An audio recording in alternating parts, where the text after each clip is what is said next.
In 19th-century Britain, amid the mysterious moors, a chilling tale unfolded involving a terrifying vampiric creature that attacked a woman through her window at Croglin Grange.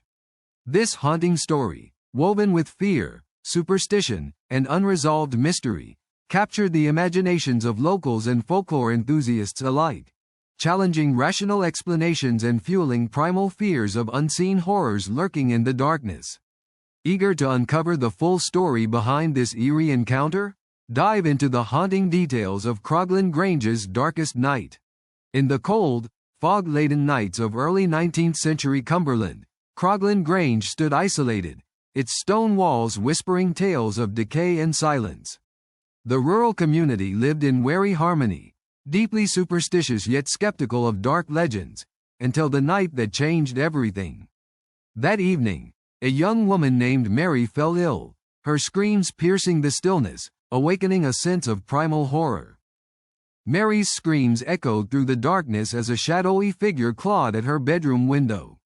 Her family, awoken by the frantic knocking and frantic shouts, rushed to find her trembling in her bed, her nightgown bloodstained and pale. The neighbors, hearing the commotion, gathered with lanterns, their eyes wide with fright, whispering of curses and evil spirits long thought banished from the countryside. The local doctor, summoned in haste, examined Mary and found strange puncture wounds, deep, elongated punctures that defied conventional explanation. Rumors swirled among villagers, whispering of a revenant, a creature risen from the dead to feast upon the living. The fear was so intense that many believed a vampire, that age-old manifestation of death and predation, had visited Croglin Grange. As the story spread, tales grew more terrifying. Some claimed they saw a tall, gaunt figure lingering at the edge of the woods, its eyes glowing eerily in the moonlight. The villagers, gripped by terror and superstition, debated whether this was a cursed revenant, an evil spirit hungry for blood, or perhaps a supernatural predator that defied man's understanding. Fear rooted itself deeply into their minds. Seasons changed, but the dread persisted. Reports of strange noises, unexplained disappearances of livestock, and shadowy figures persisted, cementing Croglin Grange's reputation as a place cursed by dark forces. Widely dismissed as mere superstition by outsiders, the locals knew better. Something unnatural still lurked in the shadows, stalking in the guise of night. By the mid-19th century, the story of Croglin Grange drew attention beyond local whispers. The publication of accounts and ghost stories stirred the imagination of both British and French audiences, fueling a fascination with vampirism rooted in old-world fears. The tale became a symbol of the supernatural threat lurking beneath the veneer of Victorian civility. In Paris, vampire legends gained popularity with the publication of Bram Stoker's Dracula in 1897, but stories like Croglin Grange offered a more authentic connection to rural folklore, a common fear that dark, nocturnal creatures could infiltrate even the most genteel households.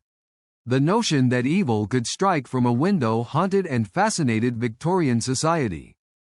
Despite skepticism from scientific circles, some believed Croglin's account, considering it an encoded warning about death, disease, or the consequences of fraudulent beliefs. Others viewed it as a manifestation of collective anxiety, fear of the unknown embodied in a monstrous figure capable of violating the sacred space of the home, destabilizing the fragile veneer of Victorian morality. Rumors of a mysterious, tall, pale creature persisted, with locals claiming they saw it lurking in the woods during foggy nights, its presence shrouded in eerie silence. Some believed the entity was a revenant, a person returned from the grave to enact vengeance or fulfill a curse, while others thought it a demon feeding on human fear and blood. Across the Channel, French literature and art embraced these tales, using vampiric imagery to explore themes of death, sexuality, and the uncanny. The Croglin story, though less known internationally, contributed to a broader cultural obsession with the supernatural, emphasizing human vulnerability beneath the veneer of rational enlightenment.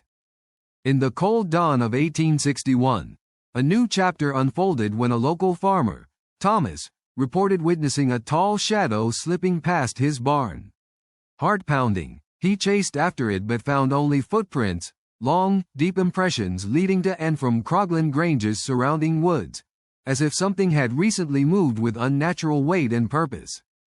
The community grew restless, their fears intensified by the arrival of a wandering skeptic, Reverend Whitmore, who dismissed the stories as superstitions. Yet, even he could not explain the strange phenomena, distant howls, objects inexplicably moved, and a pervasive sense that something evil still lurked in the darkness, waiting. In secret, villagers sketched the creature, a gaunt figure, with elongated limbs and eyes burning with malevolence. Its silhouette burned into their minds from repeated sightings. Many believed it was a vampire, an evil revenant thirsting for life, returning from the grave to prey upon the innocent at Croglin Grange. The local clergy, concerned for their parishioners' souls, organized exorcisms and prayers, yet nothing seemed to diminish the creature's presence. A sense of helplessness took hold, as if the very fabric of the supernatural could not be unmade by human rituals. Fear became woven into the fabric of village life. Meanwhile, whispers of a possible curse stretched back centuries, rooted in old tales of death and betrayal on the estate. The villagers wondered if the bloodshed and darkness that haunted Croglin Grange were the result of sins accumulated over generations, manifesting in this living nightmare, an eternal reminder of human fragility. As the 1870s dawned, a series of desperate attempts to confront or eradicate the creature unfolded. Some villagers armed themselves with crucifixes and stakes, believing a direct attack might end the horror. Others fled in terror, leaving their homes and livestock behind as the shadow of evil persisted unchecked. One stormy night, under the glow of a full moon, a brave man named Edward dared to approach Croglin Grange, clutching holy symbols and a resolve born of desperation. Shadows danced in the flickering firelight, and every step felt charged with dread, a palpable battle between human courage and dark malevolence. Suddenly, a chilling scream pierced the night air as the creature appeared, tall and gaunt, blood-stained and terrifying. Edward lunged with his stake, the point striking the beast, but it vanished into the shadows before his eyes, leaving behind only a whiff of decay and an unshakable feeling of incompleteness, and of something more sinister lurking still. Fear deepened as more reports of attack and sightings surfaced.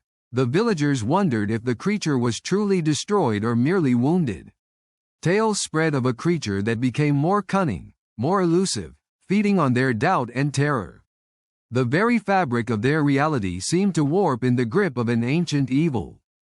The story of Croglin Grange became a cautionary tale, passed down generations, an enduring warning about the thin boundary between the tangible and the supernatural.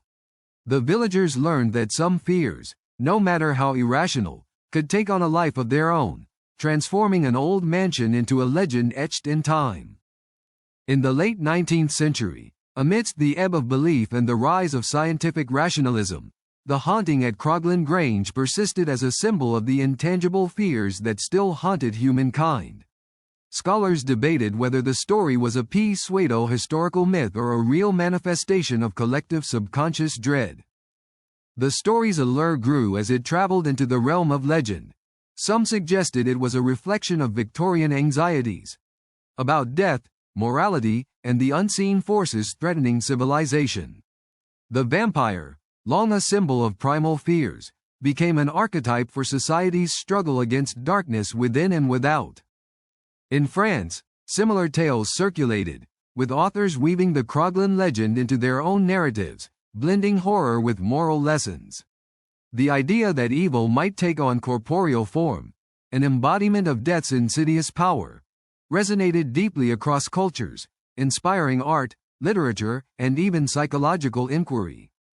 Today, the story of Croglin Grange reminds us how fear can shape society, from folklore to modern media, reflecting our deepest anxieties about mortality, the unknown, and evil.